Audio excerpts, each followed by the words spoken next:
ICC women's T20 world cup 2026 এ আজ 20 June 2026 তারিখে বাংলাদেশ ও পাকিস্তানের নারী ক্রিকেট দলের মধ্যে একটি গুরুত্বপূর্ণ ম্যাচ অনুষ্ঠিত হয়েছে।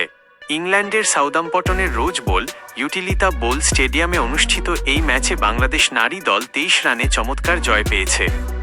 ম্যাচের সংক্ষিপ্ত বিবরণ নিচে দেওয়া হলো। ম্যাচের সংক্ষিপ্ত স্কোর কার্ড: বাংলাদেশ নারী দল 123-এর 6 20 ওভার, পাকিস্তান নারী দল 100-8 20 ওভার।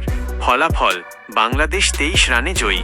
ম্যাচের মূল হাইলাইটস: টস: বাংলাদেশ টসে জিতে প্রথমে ব্যাটিং করার সিদ্ধান্ত নেয়। বাংলাদেশের ব্যাটিং শুরুতে মাত্র 13 রানে 3 উইকেট হারিয়ে বাংলাদেশ বেশ চাপে পড়ে গিয়েছিল।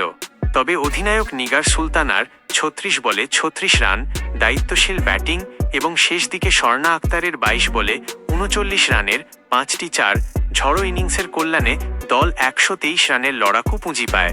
পাকিস্তানের পক্ষে ফাতিমা সানা 18 রানে 2 উইকেট নেন।